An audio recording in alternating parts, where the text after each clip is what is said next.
नमस्कार दोस्तों, आज की इस वीडियो में हम लोग वर्ष 2013 में जो पेपर गृह विज्ञान का हुआ था प्रथम प्रश्न पत्र, उसी पेपर को आज हम लोग पूरा मॉडल पेपर देखेंगे। ठीक, चलिए शुरू करते हैं।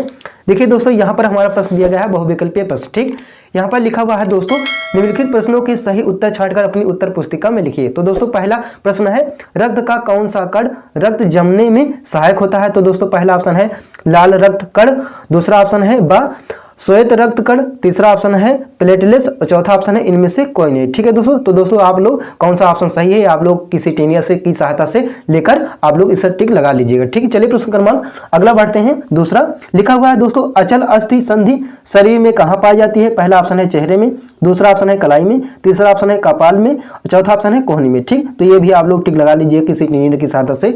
प्रश्न क्रमांक तीसरे की ओर बढ़ते हैं। लिखिए दोस्तों, लिखा हुआ है निम्नलिखित में से कौन सा अंग उत्सर्जन तंत्र का अंग नहीं है? तो दोस्तों पहला ऑप्शन है वृक्क, दूसरा ऑप्शन है अमाशय, तीसरा ऑप्शन है त्वचा, चौथा ऑप्शन है फेफड़े। तो दोस्तों इसमें से कौन सा ऑप्शन नहीं है ये आप लोग टिक लगा लीजिएगा। ठीक, चलिए अगला बढ़ते हैं। लिखा है दोस्तों, चौथा प्रश्न है, लार में उपस्थित किण्वक का क्या नाम है? तो दोस्तों पहला ऑप्शन है लाइपेज, दूसरा ऑप्शन है रेनिन, तीसरा ऑप्शन है टाइलिन और चौथा ऑप्शन है ग्लूकोज। ठीक, तो चलिए अगला प्रश्न की ओर बढ़ते हैं।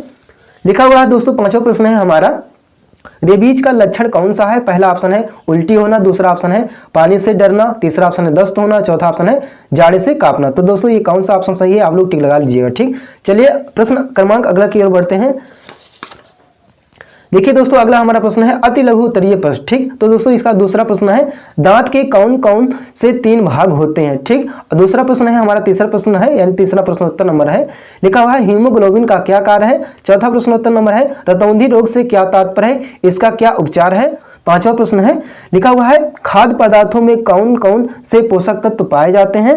अगला प्रश्न है हमारा दोस्तों प्रश्नोत्तर नंबर 6, लिखा हुआ है उद्यानों की उपयोगिता स्पष्ट कीजिए। अगला प्रश्न है हमारा दोस्तों लघु उत्तरीय प्रश्न। ठीक, प्रश्नोत्तर नंबर 7 है, लिखा हुआ है लसिका से आप क्या समझते हैं, इसका क्या अर्थ है? ठीक है दोस्तों, चलिए प्रश्न क्रमांक अगला की ओर बढ़ते हैं। लिखा हुआ है दोस्तों प्रश्नोत्तर नंबर 8, लिखा हुआ है आंख के गोलक में कौन कौन सी 3 परतें पाई जाती हैं, उनके नाम एवं कार्य लिखिए। प्रश्नोत्तर नंबर अगले की ओर बढ़ते हैं।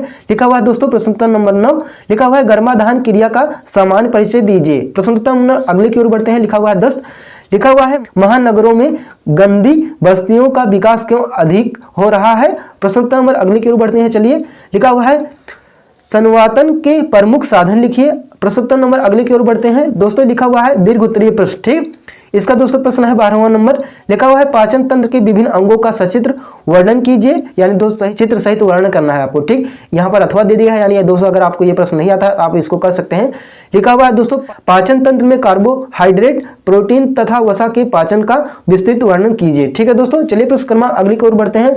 लिखा हुआ है दोस्तों प्रश्नोत्तर नंबर 13, लिखा हुआ है दूषित जल शुद्ध करने की विधियां लिखिए, या अथवा में, यानी आपको ये प्रश्न नहीं आता है यानी परिभाषा नहीं आती है तो आप लोग इस प्रश्न को हल कर सकते हैं। लिखा हुआ है गृह स्वच्छता के क्या लाभ हैं, गृह स्वच्छता के प्रकारों का विस्तार पूर्वक वर्णन कीजिए। चलिए दोस्तों अगला प्रश्न की ओर बढ़ते हैं। लिखा हुआ है दोस्तों प्रश्नोत्तर नंबर 14, लिखा हुआ है वायु द्वारा कौन कौन से रोग फैलते हैं, किसी एक रोग के कारण, लक्षण एवं बचने के उपाय लिखिए। ठीक है दोस्तों, तो दोस्तों उम्मीद करता हूं कि वीडियो आप लोग काफी ज्यादा पसंद आई होगी, कुछ सीख मिली है, कुछ जानकारी मिली है, तो वीडियो को लाइक सब्सक्राइब करते रहेगा ताकि अपने भाई का उम्मीद थोड़ा बढ़ जाए। ठीक, तो चलिए दोस्तों फिर मिलते हैं किसी नेक्स्ट वीडियो में, तब तक के लिए वंदे मातरम, बाय बाय, टाटा।